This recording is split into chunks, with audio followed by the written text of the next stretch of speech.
Bien, me ha tocado una difícil tarea el día de hoy de exponer la palabra del Señor. Es un desafío muy grande para todo predicador, sobre todo cuando en una iglesia uno cuenta con tantos hermanos que son tan temerosos del Señor y el Señor lo usa con tanta fuerza y autoridad. Así que, bien, pero vamos a partir y les quiero partir hablando sobre una persona que va a salir ahí en la diapositiva, hermano Mauro. Esa escultura que ustedes ven ahí corresponde a un señor que se llama Marco Licinio Craso. Él fue un ciudadano romano contemporáneo a Julio César. Nació en el 115 a.C. y murió en el 53 a.C. Según la revista Fortune, él tenía una fortuna de aproximadamente 170.000 millones de dólares en moneda actual. Si uno ahí lee, no sé si alcanzan a leer, pero la lista Forbes del año pasado, que coloca a la gente más millonaria del mundo, a los 10 más millonarios, el número 1 es el que sale ahí, es Jeff Bezos, el dueño de Amazon, o de una parte de Amazon, y él tiene una fortuna de 131.000 millones de dólares. Es decir, Marcos Craso lo supera. Él sería el number one de la historia, ¿ya? Pero él era uno de los más crueles y los más codiciosos romanos de su tiempo. Comenzó una campaña contra Espartaco imponiendo un castigo arcaico que se llamaba decimatio. Y este castigo que él impuso a los espartanos básicamente consistía en que escogía al azar uno de 10 esclavos o presos que él tenía, para que entre los otros 9 lo mataran a palos entre sus propios compañeros. O sea, entre sus propios compañeros, a los 10 que él tenía, escogía uno y tú vas a morir en manos de tus propios amigos. Él impuso esa forma de tortura.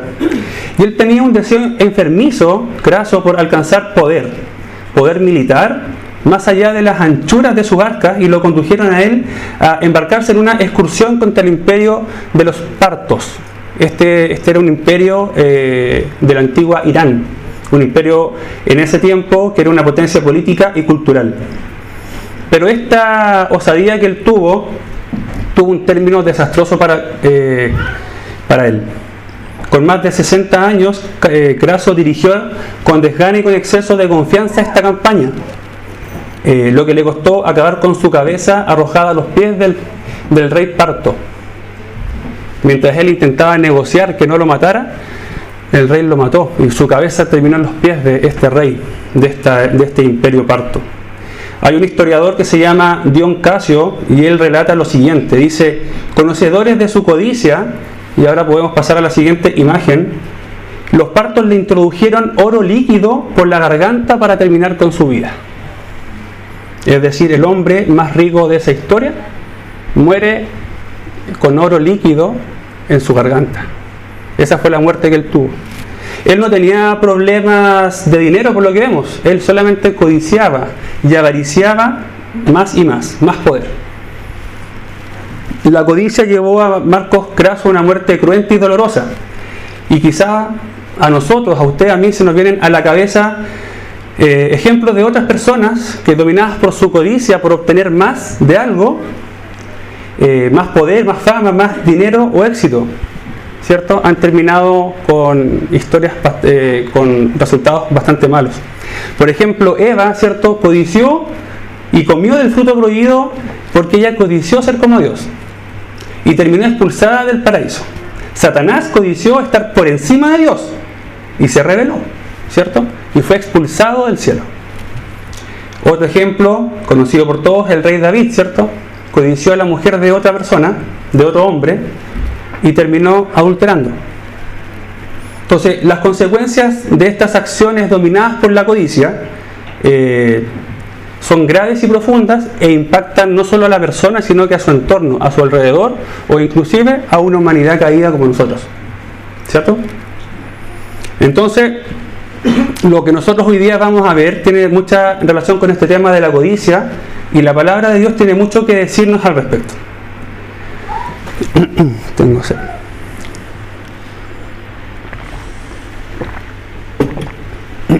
cuando abrimos nuestras páginas en el Antiguo Testamento, en los libros de Éxodo 20:17 y Deuteronomio 5:21, encontramos el 10º mandamiento de Dios, ¿cierto? Que es: no codiciarás. Ese es el resumen del mandamiento.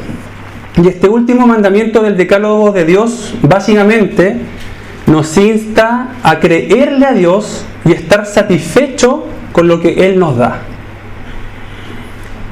Usted se preguntará qué tiene que ver la codicia, ¿cierto?, con creerle a Dios o con estar satisfecho con lo que Él nos da. Bueno, vamos a intentar en este tiempo que tenemos para estudiar su palabra contestar esta pregunta. Acompáñeme a Deuteronomio 5:21, por favor.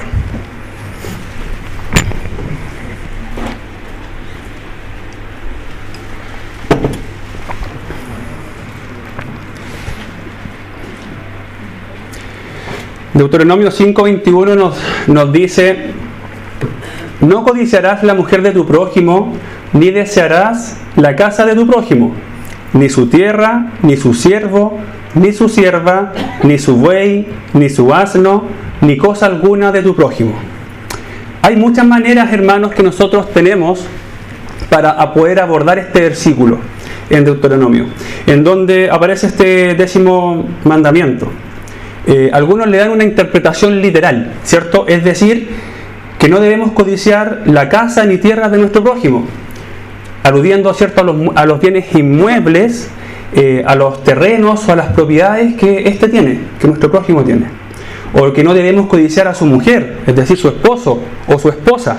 En otras palabras, al cónyuge de una relación marital monógama y por lo demás heterosexual, según lo que nos dice Génesis 2:24, Mateo 19:5 y Marcos 10:7, que no debemos codiciar tampoco a sus siervos o a sus criadas, lo que serían los buenos empleados o trabajadores que nuestro prójimo tiene. Que no debemos también, por ejemplo, codiciar su buey ni su asno, lo que en el fondo hoy día serían las herramientas, los vehículos, los equipos o las maquinarias que nuestro prójimo utiliza para trabajar.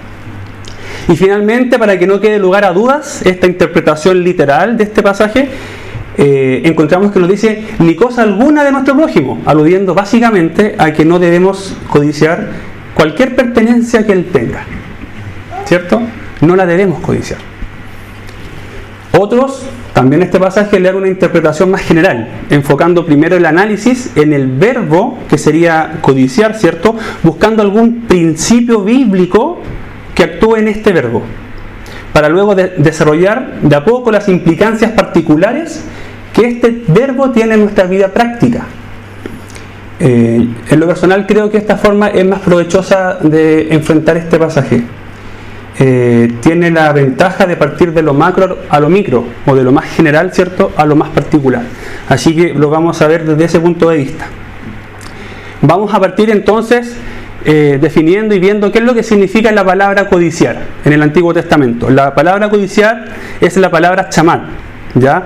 Aparece 21 veces en 20 versículos y significa básicamente muy amado, amor, codiciable, codiciar, cosa, delicado, delicioso, deseable, deseado, ser deseado, desear, estimar, preciado, precioso.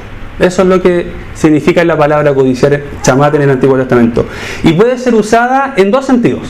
El primer sentido puede ser un sentido positivo, como por ejemplo en el Salmo 19:10, cuando el salmista, hablando de la palabra de Dios, dice: deseables, chamar, son más que el oro, y más que mucho oro afinado, y dulces más que la miel, y que la que destila del panal. Básicamente lo que está diciendo el salmista es que los mandamientos, los preceptos, las ordenanzas de Dios son más codiciables que el oro mismo. Entonces, codiciable es algo bueno en ese sentido, algo positivo. Pero también podemos usar esta misma palabra, que lo estamos usando en un sentido positivo, ahora en un sentido negativo. Por ejemplo, en Deuteronomio 7:25, cuando Dios, hablando al pueblo de Israel, les dice: las esculturas de sus dioses quemarás en el fuego, no codiciarás plata ni oro de ellas para tomarlo para ti, para que no tropieces en ello, pues es abominación a Jehová tu Dios. En el fondo Dios le está diciendo al pueblo de Israel que no codicien la plata ni el oro de los pueblos paganos contra los cuales estaban peleando, ¿ya? Entonces, ese sería un sentido negativo de la palabra. Pero también esta palabra codiciar tiene su símil o su paralelo en el Nuevo Testamento. Tiene 3 palabras que se le pueden hacer un paralelo. Son epimeteo, apilargirus y pleonexia. Pero la que más se le parece, en el mismo sentido, sería la primera, epitimeo. Y esta aparece 18 veces en el Nuevo Testamento y significa desear algo ardientemente, con un anhelo y un deseo ardiente. Es una palabra griega neutral, al igual que chamat, ya que puede ser usada en algo bueno como en algo malo. Es parecido en este sentido a los hábitos. Uno puede, cierto, tener hábitos buenos y hábitos malos. Y la palabra nos incita o nos insta o nos demanda que nuestros hábitos sean buenos. Y tenemos una lucha, ¿cierto?, entre dejar los hábitos malos y empezar a cultivar en nuestra propia vida los hábitos correctos. En ese sentido, la palabra chamat se parece. Y por ejemplo, en Lucas 22:15 el Señor dice a sus discípulos: ¿cuánto he deseado comer con vosotros esta Pascua antes que padezca? Aquí está usando la palabra epitimeo, y el Señor deseaba en un sentido positivo, ¿cierto?, comer la Pascua con sus discípulos. Esto es algo bueno. Pero también en Romanos 7:7 el apóstol Pablo la usa en un sentido negativo cuando cita el Antiguo Testamento y dice: ¿qué diremos pues? ¿La ley es pecado? En ninguna manera. Pero yo no conocí el pecado sino por la ley, porque tampoco conociera la codicia si la ley no dijera: no codiciarás. Ahí está siendo usada en un sentido negativo. Entonces, hemos visto que tanto la palabra chamat del Antiguo Testamento como la palabra epitimeo del Nuevo Testamento pueden ser usadas en este sentido negativo o positivo, lo cual nos indica que el problema aparentemente no está en el deseo en sí mismo. Entonces la pregunta que uno se podría hacer: si no está en el deseo en sí mismo, ¿el problema será el objeto deseado? ¿O quizás el problema será la acción que provoca el deseo en mí? ¿O tal vez el problema es un problema de fe y de contentamiento? Estoy seco, disculpen. Entonces, usted puede tener su postura o su forma de verlo, pero vamos a ver que no es algo tan fácil de resolver. Se lo voy a plantear de la siguiente forma. Imagínese que usted, hermano o hermana, tiene el buen deseo de trabajar en su vida espiritual, ¿ya? Para usted trabajar en su santidad, porque usted quiere ser santo o santa al igual como su Dios es santo. Ese es su deseo, y es un deseo bueno, es legítimo. Entonces usted lo que va a hacer es que se va a empezar a preocupar de su proceso de santificación, ¿cierto? Lo que estábamos en el discipulado, veíamos que hay un proceso que el creyente tiene de santificación antes de llegar a la presencia de Dios. Y entonces usted empieza a preocuparse de eso, se cuida de no cometer pecado, de decir o de hacer cosas incorrectas, pero llega a tal punto en que en algún instante su buen deseo, este sentido positivo, se vuelve una obsesión y comienza a ver absolutamente todo como algo pecaminoso o algo inmundo. Usted comienza a ver el pecado en medio de los hermanos de la congregación. Usted los empieza a señalar con el dedo. Usted luego empieza a juzgarlo por sus errores, hasta que finalmente es tanto que usted termina alejándose de ellos porque afectan su super espiritualidad 10 veces santa. Entonces se da cuenta, hermano, su buen deseo de ser santo como Dios es santo terminó en algún minuto convirtiéndose en una codicia por ser santo. Un deseo ardiente tan fuerte que le robó el gozo, lo separó de su hermandad y le hizo perder el contentamiento que usted tenía en Dios. ¿Qué pasó? Ahora, quizás a usted con este ejemplo le hace más sentido cuando en Romanos dice: no hay quien haga lo bueno, no hay ni siquiera uno. O quizás cuando el apóstol Pablo también en Romanos dice, porque no hago el bien que quiero, sino el mal que no quiero, eso hago. ¿Se dio cuenta del problema? El problema es que la codicia puede nacer inclusive de una buena intención y llevarnos a no estar contentos o satisfechos con lo que Dios nos da. En este sentido, la codicia con el contentamiento son puestos en las Escrituras frente a frente, uno contra otro, porque uno se opone al otro. Donde no hay contentamiento, hermano, donde no hay contentamiento, hay codicia. Y donde hay codicia, no hay contentamiento. Usted está codiciando algo es porque usted no está contento por algo. Pero si usted está contento y satisfecho con lo que Dios le da, usted va a tirar a cero la codicia. Es uno o lo otro. No puede tener las dos cosas al mismo tiempo. Los siguientes versículos ilustran muy bien esta tensión entre el contentamiento y la codicia. Primera de Timoteo 6, del 6 al 7 y el 9, nos dice: pero gran ganancia es la piedad acompañada de contentamiento, porque nada hemos traído a este mundo y sin duda nada podremos sacar. El 9 dice: porque los que quieren enriquecerse caen en tentación y lazo y en muchas codicias necias y dañosas. Entonces, ¿por qué o para qué? Uno se podría hacer la pregunta: perder el tiempo en codiciar las cosas de este mundo. ¿Qué sentido tiene? Si no estás contento con lo que tienes, te estarás exponiendo, quieras o no, a caer en codicias necias y dañinas para tu vida, que te harán caer en perdición. Quizás el versículo de Hebreos 13, 5 y 6 es más claro. Dice: sean vuestras costumbres sin avaricia, codicia, contentos con lo que tenéis ahora, porque el Señor, porque Él dijo, el Señor, ¿cierto? No te desampararé, ni te dejaré, de manera que podemos decir confiadamente: el Señor es mi ayudador, no temeré lo que me pueda hacer el hombre. En el tiempo que nos resta, hermanos, vamos a intentar responder 3 preguntas. Las siguientes. La primera pregunta es: ¿qué es la codicia y dónde se genera? La segunda pregunta es: ¿cuál es el ciclo destructivo de la codicia? Y la tercera pregunta: ¿qué podemos nosotros hacer contra la codicia? Ya les voy a intentar definir lo que es el verbo, codiciar, cómo se mueve o cómo se desarrolla ese verbo en nosotros, en nuestras vidas, y qué podemos hacer contra ese pecado. La primera dice, entonces, ¿qué es la codicia y dónde se genera?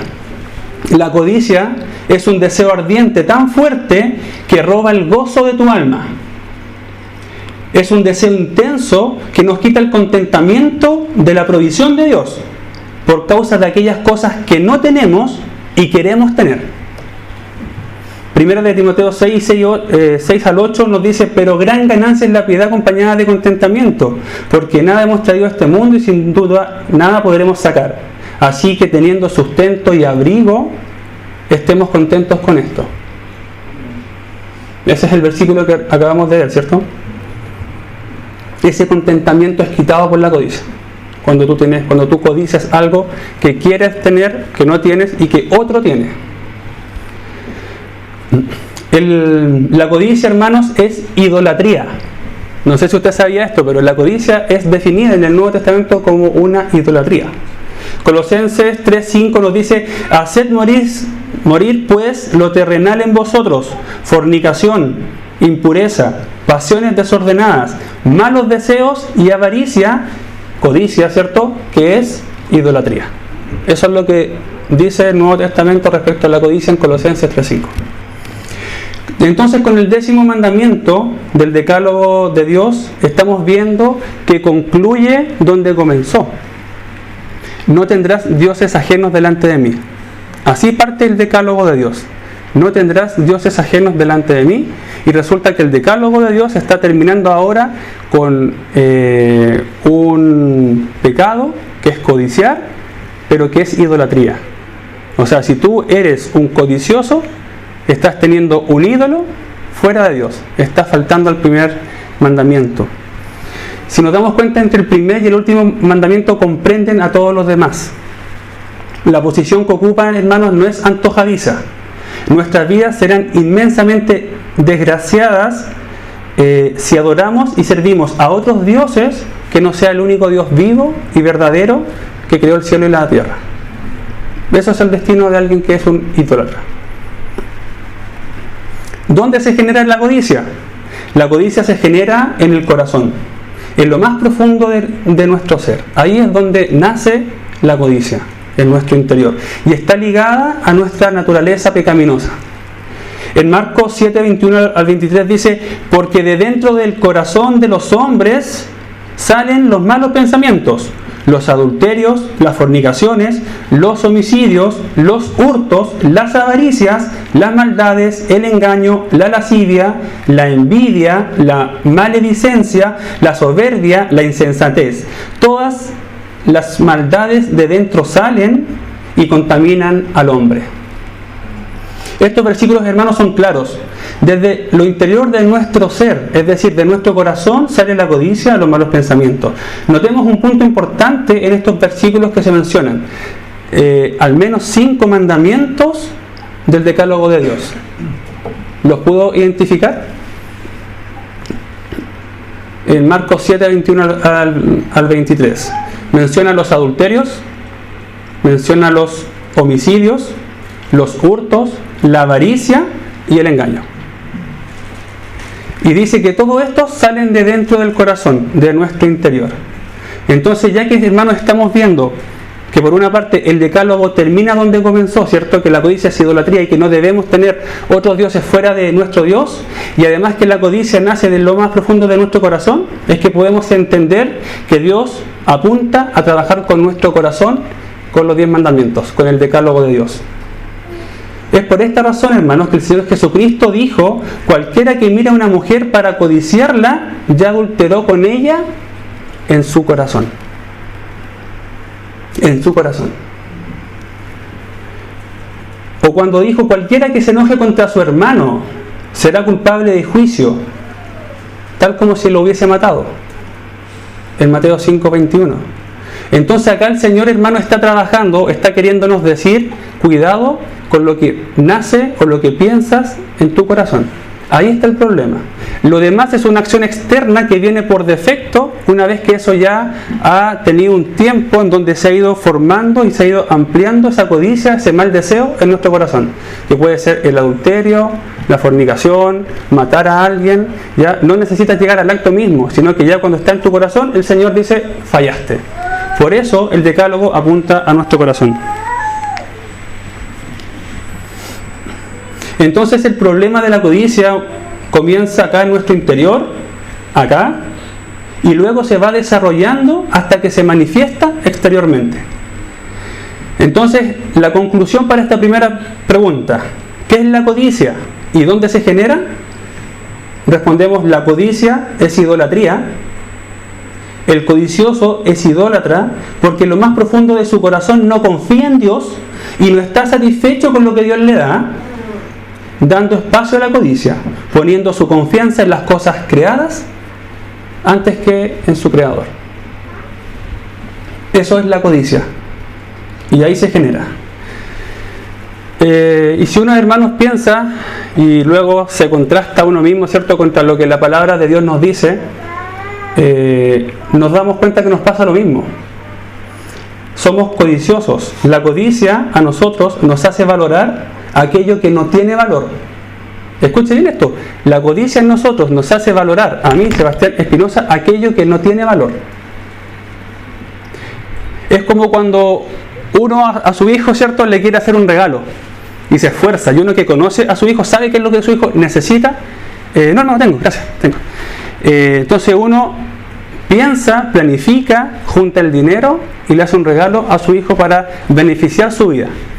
Y uno va contento, ¿cierto? Pecho paloma, y le entrega el regalo al hijo, y el hijo feliz, ¿cierto? Toma, abre el regalo y se pone a jugar con el envoltorio, ¿cierto? Con la caja del regalo.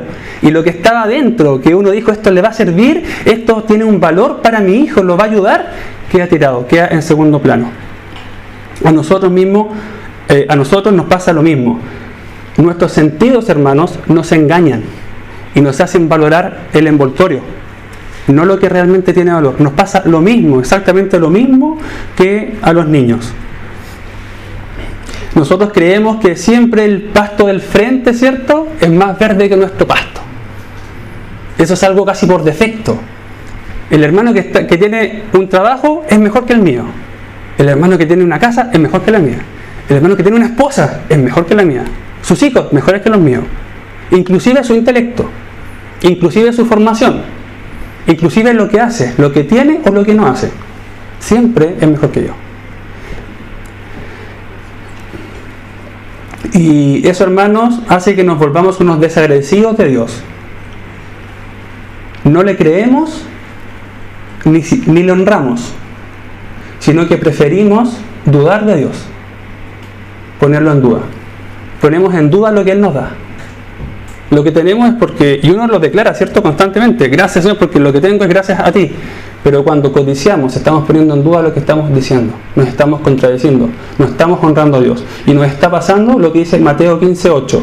Este pueblo de labios me honra, mas su corazón está lejos de mí. Yo creo que no soy el único que le pasa eso. No sé si a usted le ha pasado, pero qué terrible, hermanos, es caer en esta situación de honrar a nuestro Señor de los labios para afuera, pero de los labios para adentro, donde está mi corazón, donde quien realmente yo soy, no le honro, no le creo, no le glorifico, no le busco, no confío en Él. Prefiero confiar en mis propios deseos o pensamientos y llevarlos a cabo. Y después, cuando peco y me caigo, recién me doy cuenta que cometí un error, ¿cierto?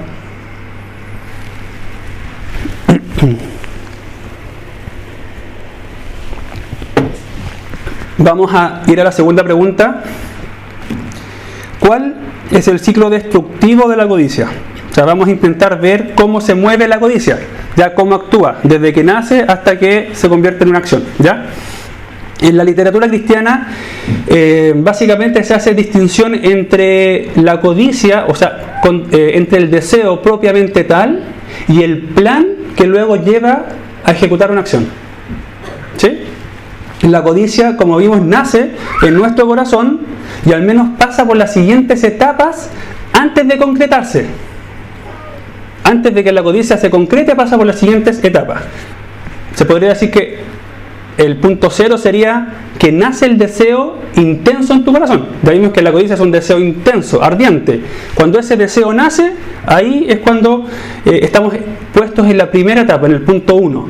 La etapa siguiente, ese deseo lo vas cultivando, ¿cierto? Vas pensando, vas viendo, mira, sabes que esto parece que está bien, está bueno, y le vas dando, ¿cierto?, más cabida en tu corazón a este deseo que nació, a esta codicia.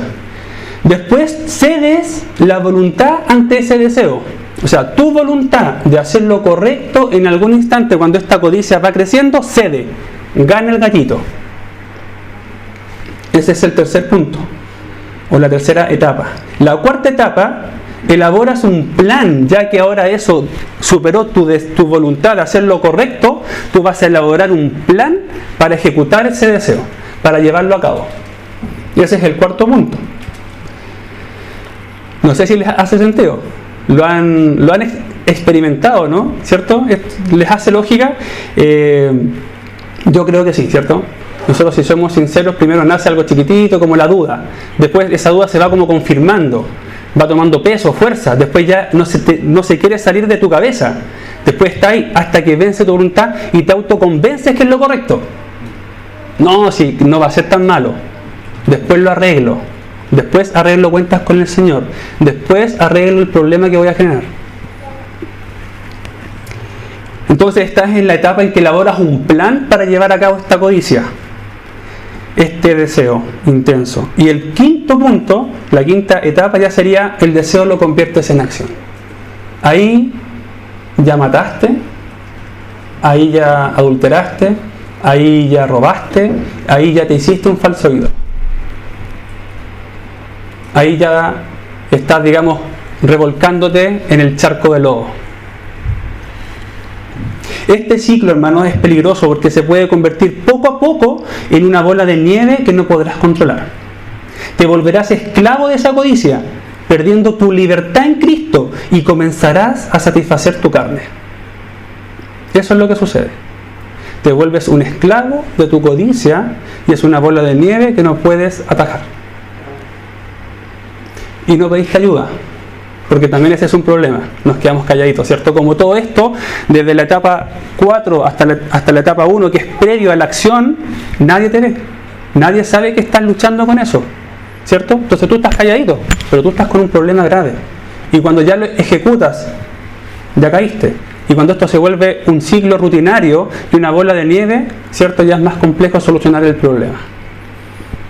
Te vuelves irreverente y satisface tu carne.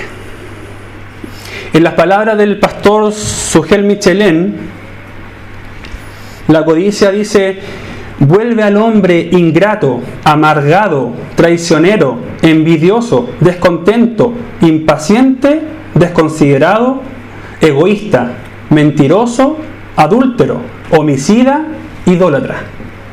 La codicia apaga el celo y la devoción de aquellos que profesan la fe. Anula al creyente en su servicio a Dios, distorsiona nuestras prioridades, ahoga nuestro primer amor. Eso es lo que puede hacer una codicia en tu vida y en mi vida. Ya dijimos que en el versículo 21 del capítulo 5 de Deuteronomio se describen, ¿cierto?, estos deseos incontrolables más comunes de toda la humanidad. Y han pasado, hermanos, aproximadamente 3.500 años y un poquito más desde que se escribieron las tablas de la ley, cuando Moisés bajó, ¿cierto?, del monte Sinaí. 3.500 años. Pero estos problemas de este decálogo siguen más que nunca vigentes hoy día. Nosotros seguimos codiciando la seguridad, quizás de una propiedad, de una casa o de un buen pasar de un prójimo o de un hermano. Seguimos codiciando quizás tener el matrimonio feliz que tiene otro hermano, ¿cierto? Codiciamos a su esposo o a su esposa. Seguimos quizás codiciando los buenos empleados y trabajadores que le hacen a una persona estar tranquilo y confiado de su casa, de sus propiedades, y poder tener quizás tiempo de ocio, buenas vacaciones. Eso también nos puede producir hoy día codicia. Bueno, de hecho, produce codicia en el mundo. Seguimos codiciando la riqueza y la posición social de nuestro prójimo. Lo que sería como los bueyes, los sanos o los animales en el tiempo, ¿cierto?, de Moisés. Hoy día nosotros también lo seguimos codiciando en nuestro prójimo. Bueno, ya que vimos el ciclo de la codicia y estas particularidades de la codicia, quiero hacer un paréntesis en una codicia en particular que es muy atingente y que es muy, digamos, importante y frecuente en la actualidad, y que de hecho está también en el decálogo.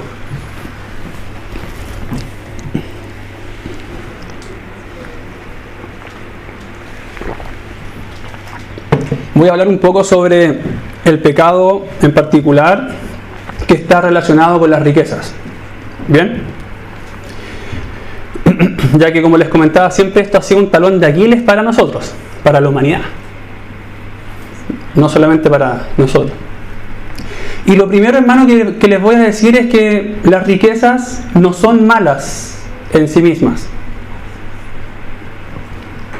ya que Dios ha provisto medios para alcanzar riqueza. La mano diligente tiende a prosperar y la mano negligente tiende a empobrecer. Eso es lo que dice la palabra de Dios. Dios no está en contra de las riquezas, de la abundancia y de prosperarte. Dios, de hecho, en el Nuevo Testamento condena al que no trabaja o al que no quiere trabajar. Lo compara a un incrédulo. El que no quiere proveer para los suyos o para su casa es peor que un incrédulo. Ha negado la fe. Entonces, nosotros podemos ver que esta prosperidad es una bendición de Dios, que Dios puede darte. Lo que pasa, hermanos, es que nosotros no debemos perseguir las riquezas por el afán de ser rico, porque el afán de ser rico es lo que corrompe tu alma. No es el ser rico, es el querer ser rico de forma codiciosa. Ese deseo es el que corrompe tu corazón. Ese es el deseo que corrompe tu corazón. Proverbios 23, 4 y 5 nos dice: no te afanes por hacerte rico, no te afanes, no te vuelvas loco, no pongas tu deseo, tu codicia, tu norte en hacerte rico. Sé prudente y desiste. ¿Has de poner tus ojos en las riquezas siendo ningunas? Porque se harán alas como las alas de las águilas y volarán al cielo. En el fondo se pueden ir, ¿cierto? Así como llegan, se pueden ir. ¿Tiene sentido que tú persigas eso? ¿Que te afanes por eso? En Mateo, ahora nos vamos a ir al Sermón del Monte, ahí en Mateo 6, versículos 19 al 21. Mateo 6, las bienaventuranzas que nuestro Señor Jesucristo dio en el Sermón del Monte. 19 y 21, Mateo 6, 19 y 21. El Señor Jesucristo nos da un principio a través de unas bienaventuranzas en donde parte diciendo: no os hagáis tesoros en la tierra, donde la polilla y el orín corrompen, y donde ladrones minan y hurtan, sino haceos tesoros en el cielo, donde ni la polilla ni el orín corrompen, donde ladrones no minan ni hurtan. Porque donde esté vuestro tesoro, allí estará vuestro corazón. ¿Cierto? No os hagáis, no atesoréis tesoros acá en la tierra. ¿Por qué? Porque no duran, porque no te los llevarás al cielo, porque se deterioran, porque los minan y porque los roban o los hurtan. Nada hemos traído a este mundo y sin duda nada podremos sacar. ¿Qué sentido tiene afanarte? Tu vida completa, la tuya y la de los tuyos, por cosas que se van a quedar acá en la tierra. El Señor nuevamente no está condenando la riqueza, está condenando tu corazón. Luego, seguimos en la bienaventuranza, versículo 22 al 23, dice: la lámpara del cuerpo es el ojo, así que si tu ojo es bueno, todo tu cuerpo estará lleno de luz, pero si tu ojo es maligno, todo tu cuerpo estará en tinieblas. Así que si la luz que en ti hay es tinieblas, así que la luz que en ti hay es tinieblas.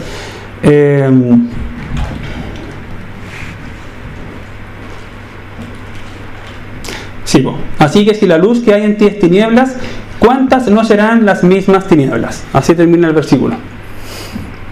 A veces, hermanos, uno tiende a pensar de que se está cambiando de tema.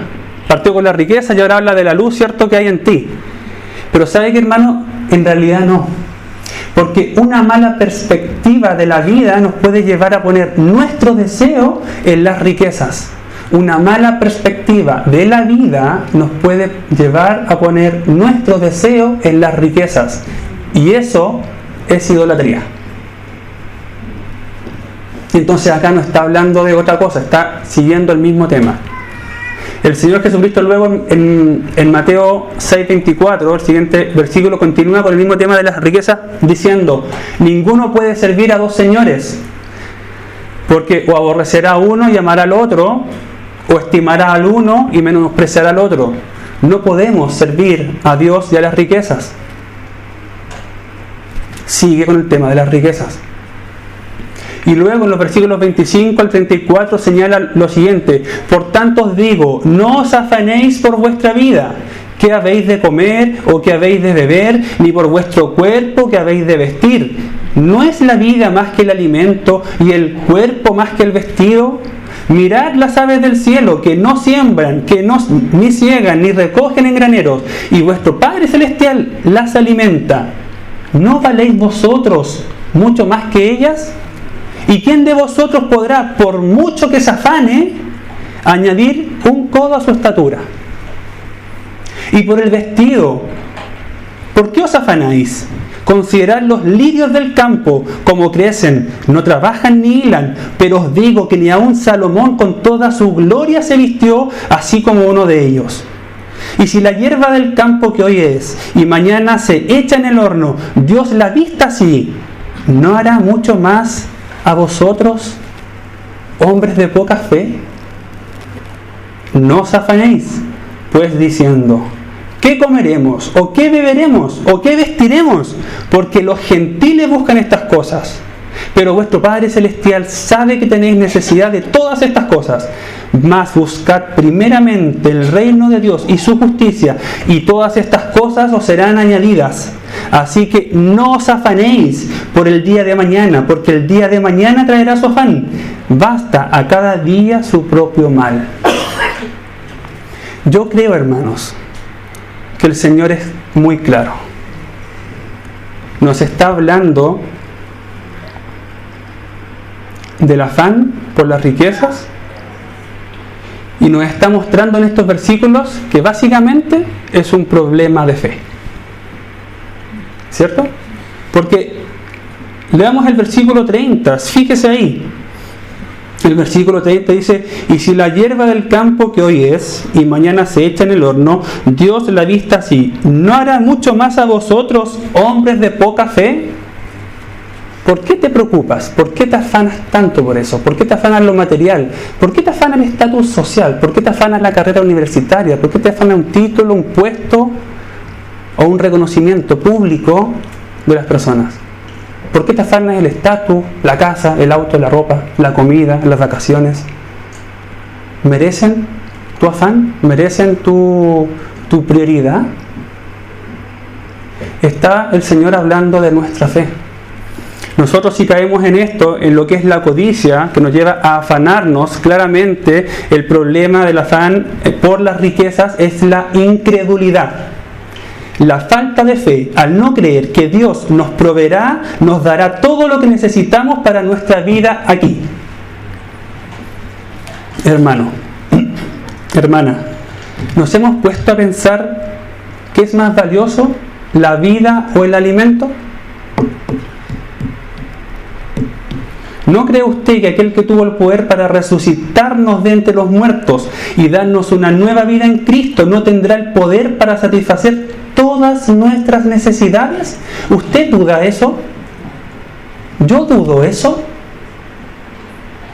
Realmente estoy dudando que aquel que me resucitó, de que yo estaba muerto para Dios, muerto espiritualmente, hizo un milagro. Yo no podría responder a ningún incentivo externo. Él fue y me tomó, me resucitó, me hizo una nueva criatura, me dio vida juntamente con Él y voy a estar por la eternidad con Él. ¿Tiene problemas para su necesidad? El problema no lo tiene el Señor. El problema lo tenemos nosotros, nuestra fe. No tenemos fe en nuestro Señor. No le creemos. Claro que el Señor sí la tiene, hermanos. El apóstol Pablo también declara, y volvemos a nuestro pasaje que ya hemos citado varias veces, 1 de Timoteo 6, 9 y 10, que los que quieren enriquecerse caen en lazo y perdición. En el versículo 17 de 1 de Timoteo 6 los manda a que no sean altivos ni que pongan su esperanza en las riquezas que son inciertas, sino en Dios que nos da todo en abundancia. Colosenses 3:5 declara que la codicia es idolatría porque su seguridad, su confianza y deleite descansa en estas cosas y no en Dios. Por eso es idolatría. Usted confía en sus deleites, en sus deseos, en sus posesiones y usted no confía en Dios. Debemos eliminar la codicia, el deseo intenso por esas cosas de nuestra vida. Hermanos, nuestra oración respecto a las riquezas, que nuevamente las riquezas no son malas, debería ser la que hizo Agur en Proverbios 30, del 7 al 9. ¿Se recuerda de esa oración que hizo? Dice, 2 cosas te he demandado. Agur a Dios. No me las niegues antes que muera. Vanidad y palabra mentirosa. Aparta de mí. No me des pobreza ni riquezas. Manténme del pan necesario. No sea que me sacie y te niegue, hurte y blasfeme el nombre de mi Dios. Esa debiese ser nuestra oración en relación a las posesiones, a las riquezas. Señor, manténme del pan necesario. No te estoy pidiendo que me hagas rico para que me olvide de ti y ponga mi confianza en lo que tengo. Manténme de lo que necesito porque quiero honrarte. Y tú sabes lo que necesito. El Señor sabe nuestras necesidades. Se las tenemos que poner en su presencia con un corazón sincero y depositando nuestra fe en que Él va a actuar. Hay un pastor puritano que hizo un tema respecto a este tema de las riquezas. Y lo voy a citar porque me pareció muy interesante lo que él dijo.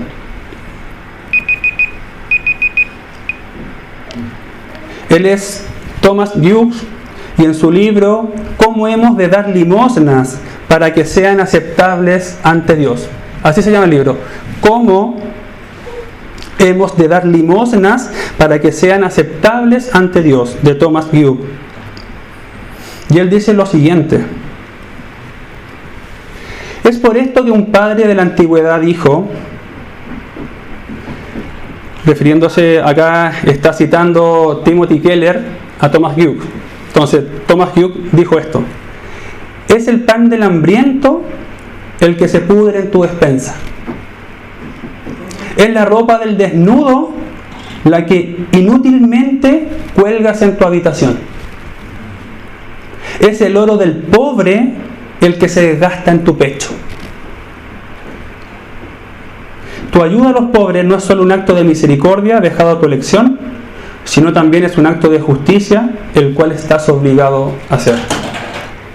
Vuelvo a citar lo que dijo este gran siervo del Señor. Es el pan del hambriento el que se pudre en tu despensa. Es la ropa del desnudo la que inútilmente cuelgas en tu habitación. Es el oro del pobre el que se desgasta en tu pecho. En otras palabras, lo que tú estás acumulando, lo que estás teniendo ahí en tu habitación, lo que no estás usando, es lo que necesita alguien. Eso, hermano, yo lo hago. Eso me toca fuerte. Porque yo digo, ¿para qué quiero 5 pares de zapatos si hay un hermano que no tiene? ¿Por qué quiero 10 chaquetas, 5 blazers, 10.000 corbatas, 4 autos, 8.000 casas? ¿Para qué? ¿Para que guarden polvo?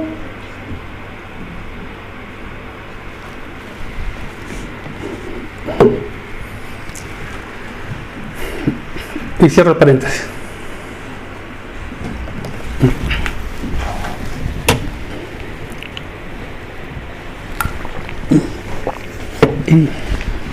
Bien. Ahora, tercera pregunta. ¿Qué podemos hacer contra la codicia? Nosotros siempre en la palabra de Dios encontramos ciertos consejos o ciertos principios para nuestras necesidades o nuestras situaciones que afrontamos en la vida. Y para nosotros guardarnos de la codicia, debemos hacer lo siguiente. Estos son consejos, principios bíblicos. Pueden haber más, pueden haber menos. Primer consejo: mirad y guardaos de ella. Mirad y guardaos de ella. Lucas 12:15 dice: y les dijo, mirad y guardaos de toda avaricia, porque la vida del hombre no consiste en la abundancia de los bienes que posee. El Señor Jesucristo le enseñó a esta multitud que lo estaba escuchando, que estaba con él, ¿cierto?, que mirara y que se guardara, que estuviese atento, que estuviese cauteloso, apercibido, sería el principio. Tienes que estar apercibido y guardarte, cuidarte de todo tipo de avaricia o codicia. En el fondo, que se apartara de todo deseo intenso por poseer lo que no le corresponde. Apártate de todo deseo intenso por poseer lo que no te pertenece, lo que no te corresponde. A veces tú puedes tener un deseo genuino de un estatus, de una posición, de un bien, pero quizás no es lo que Dios quiere para ti. Y tienes que aprender a aceptar eso. Porque si no lo aceptas en tu corazón, vas a estar siendo desagradecido de Dios. Le vas a estar diciendo: Señor, yo quiero eso, yo necesito eso y no lo que tú me estás dando. Entonces, esté apercibido y guárdese de ese tipo de codicias. Otro consejo es orar a Dios para que examine y pruebe nuestros corazones. Tal como el salmista oraba diciendo: examíname, oh Dios, y conoce mi corazón. Pruébame y conoce mis pensamientos. ¿Cierto? En el Salmo 139, 23. Entonces, ore para que el Señor examine lo que está en su corazón y lo que está naciendo como un mal deseo. El tercer consejo o principio es entender que el dinero y las posesiones no sacian a nadie. Eclesiastés 5:10 nos dice: el que ama el dinero no se saciará de dinero, y el que ama el mucho tener no sacará fruto de eso. También esto es vanidad. Debemos entender que el dinero y las posesiones no fueron diseñadas para proveer el tipo de satisfacción que nuestras almas necesitan. Tal cual. Las cosas de este mundo no fueron creadas por Dios para satisfacerlo ni a usted ni a mí. Fueron para que usted las administre, para que yo las administre, para que sea un buen mayordomo de lo que el Señor me da. Y si el Señor me quiere dar poco, amén, alabado sea su nombre. Y si el Señor me quiere dar mucho, amén, alabado sea su nombre. El principio es que yo soy un mayordomo de las cosas que Dios puso a mi disposición en esta tierra. Así como me las dio a mí, se las puede dar a usted. O así como se las da a usted, me las puede dar a mí. Eso está en las manos del Señor. No debemos afanarnos ni mirar al del lado ni al del frente pensando que es más o es menos que yo. Entendamos eso. Hermano, si usted está buscando satisfacer sus necesidades a través de lo que tiene o lo que está luchando por tener con afán, debe entender que está perdiendo su tiempo.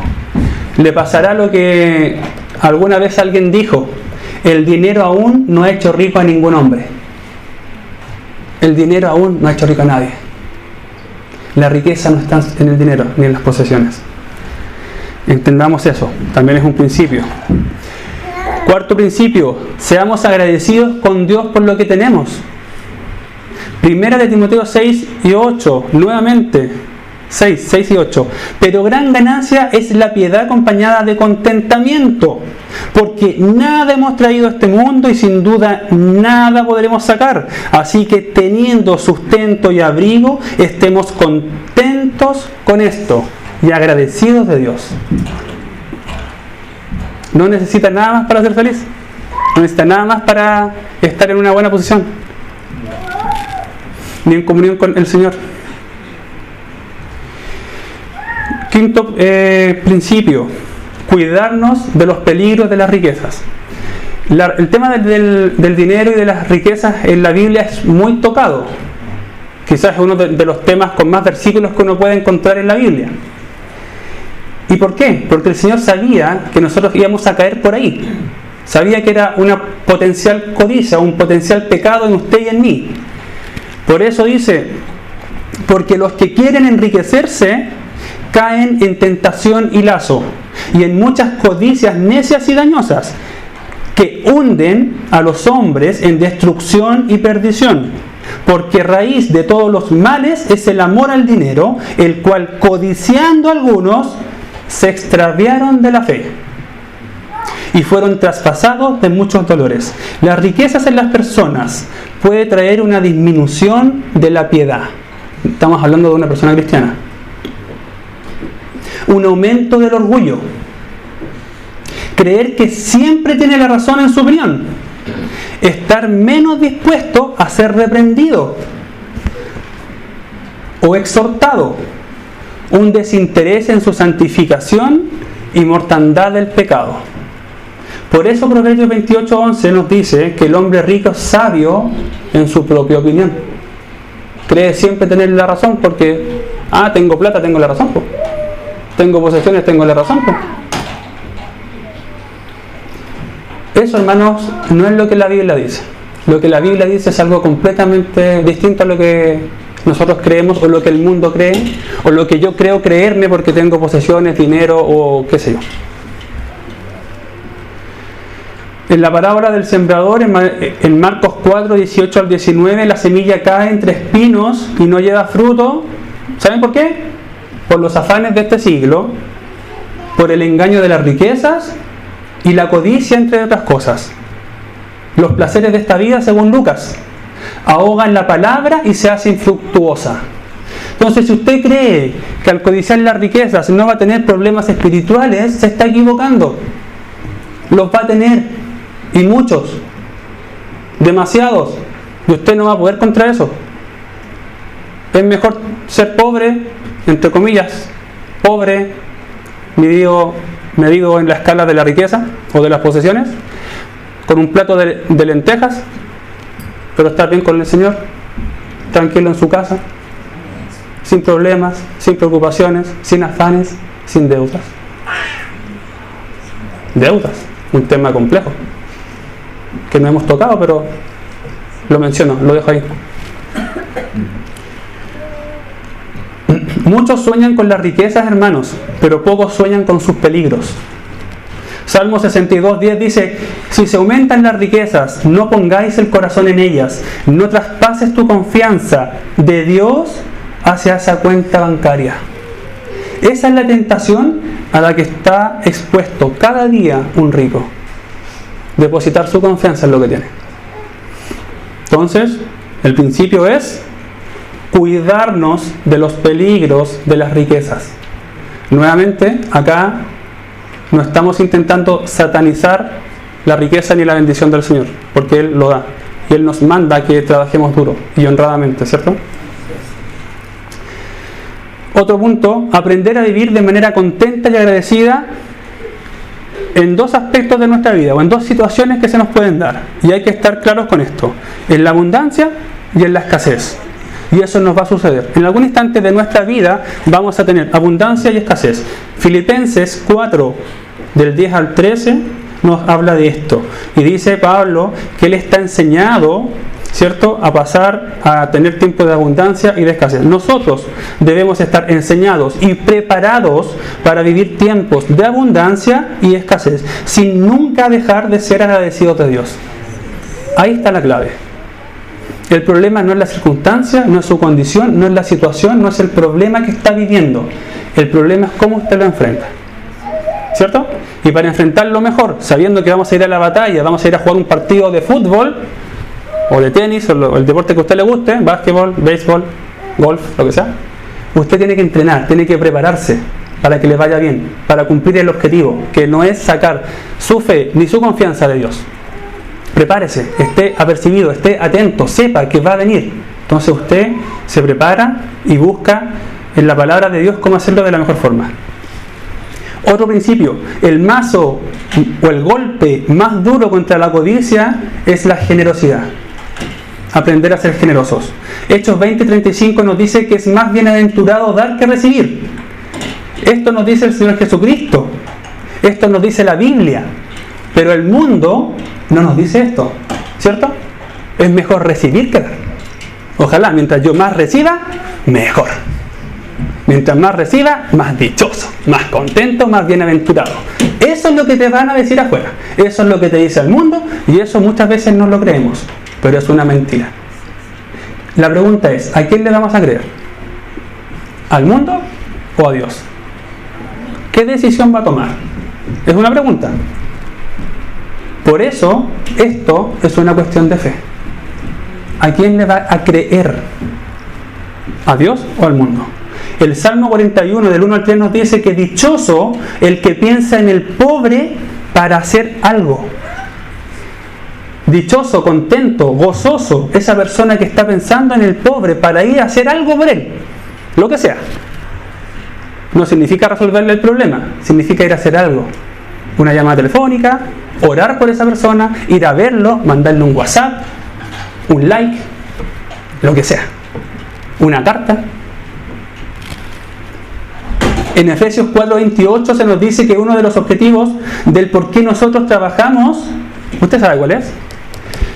Lo lógico es que yo trabajo porque, ¿cierto?, tengo necesidades que cubrir mías y de mi familia, de mi esposa y mis hijos, ¿cierto? Pero también el Señor nos dice algo en Efesios 4:28, que nosotros debemos trabajar para compartir con los que tienen necesidad. Gálatas 6:10 nos dice que según tengamos oportunidad, hagamos el bien a todos, mayormente a los de la familia de la fe. Hermanos, ¿cómo estamos invirtiendo nuestro dinero? Nuestro sueldo de fin de mes. A usted y a mí nos da gozo pensar que cuando recibamos nuestro sueldo a fin de mes podremos compartir con el hermano o el prójimo necesitado. ¿Le da gozo eso?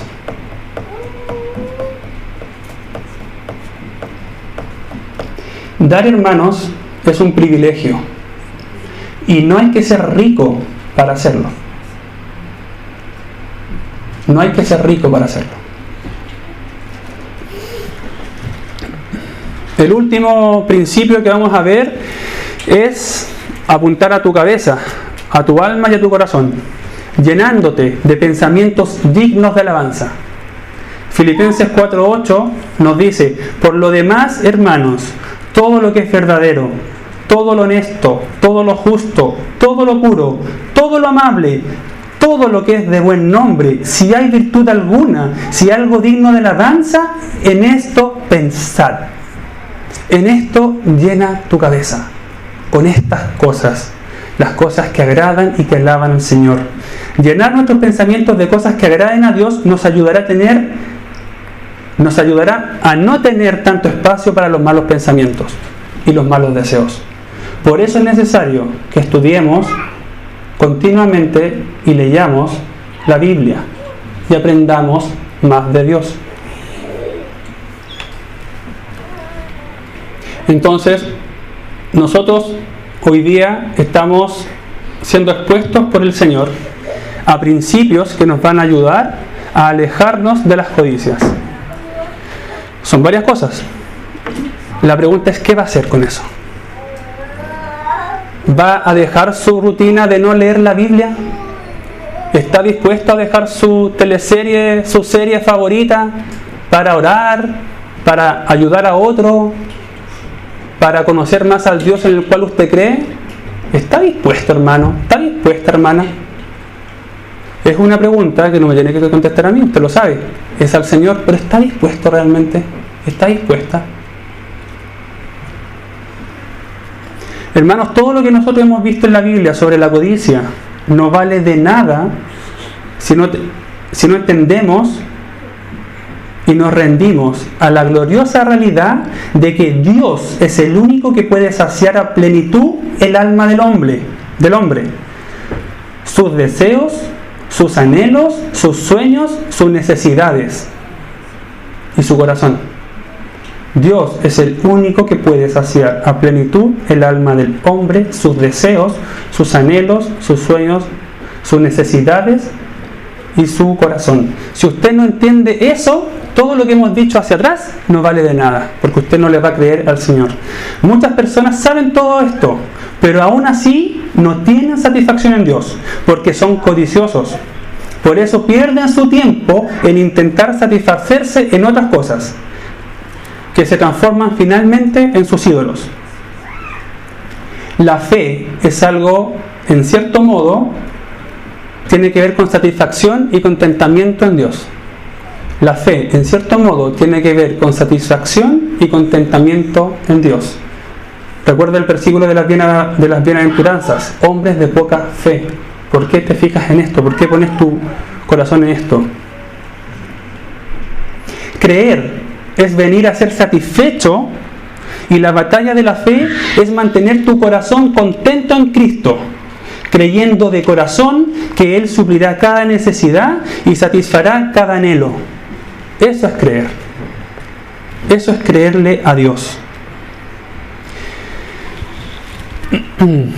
Y al final, hermanos, de esta serie de estudios sobre los 10 mandamientos de Dios, nos podemos dar cuenta de que el decálogo es como un enrejado, como un muro, que busca cuidarnos de nosotros mismos, de nuestro propio corazón.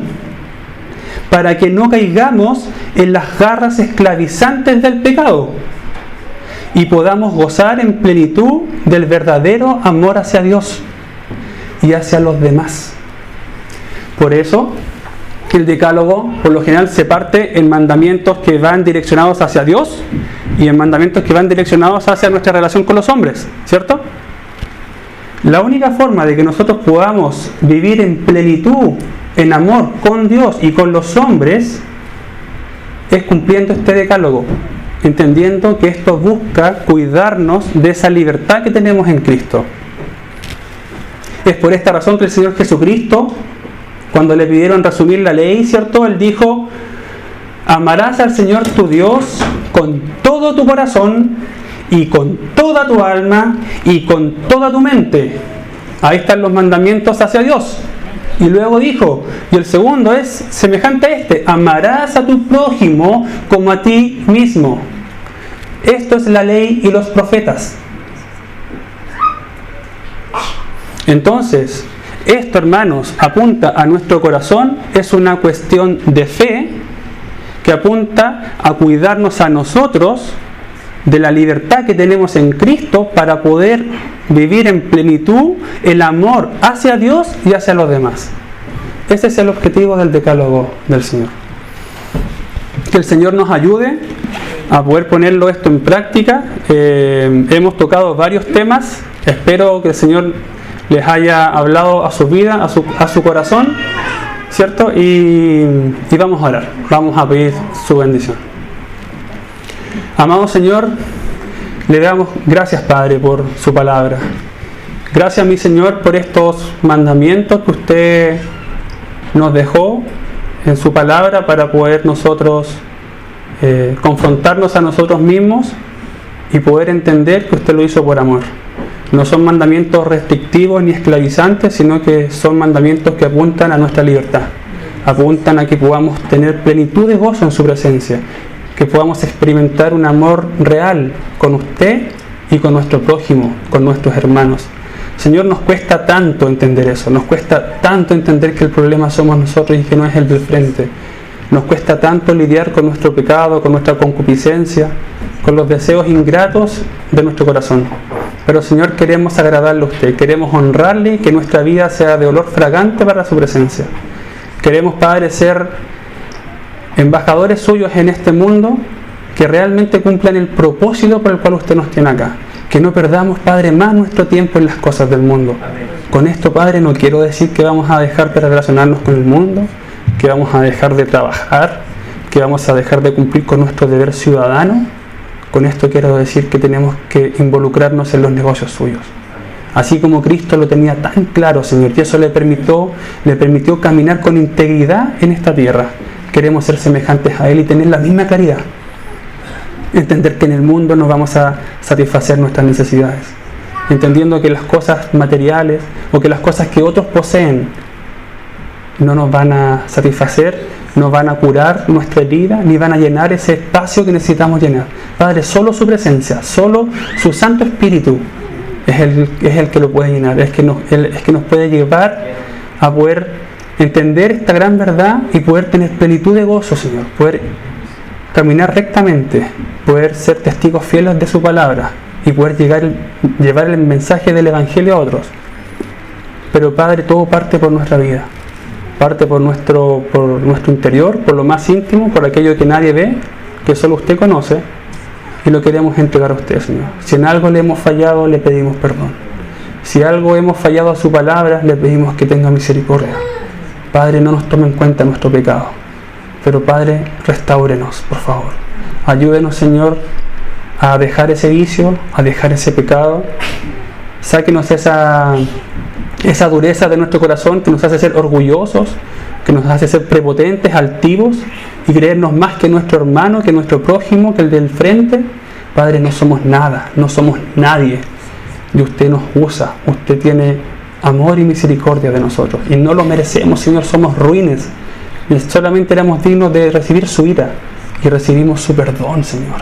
Recibimos ese amor incondicional e inentendible que dio Cristo en la cruz. Señor, nos cuesta comprenderlo, pero ese mismo amor es el que usted derramó en nuestros corazones. y queremos experimentarlo a plenitud. Que estos mandamientos los podamos recordar en nuestro día a día, en esta semana, de aquí hasta que usted nos llame a su presencia, y que podamos ser dignos ante usted, no por nuestra fuerza, ni por nuestro intelecto, ni porque merezcamos ser dignos, sino que, Padre, porque usted nos hace dignos a través de su palabra y a través de su Santo Espíritu, y a través, Padre, del sacrificio hermoso de Cristo en la cruz. Gracias, Padre, porque no depende de nosotros, no depende de quien corra, de quien quiera, sino que depende de usted, que utiliza personas imperfectas y pecadoras para seguir con su obra. Le alabamos y le glorificamos, Señor, solo usted, porque usted es digno de recibir toda honra, toda gloria, imperio y alabanza por los siglos de los siglos. Amén. Bien. Hermanos, estamos ya terminando.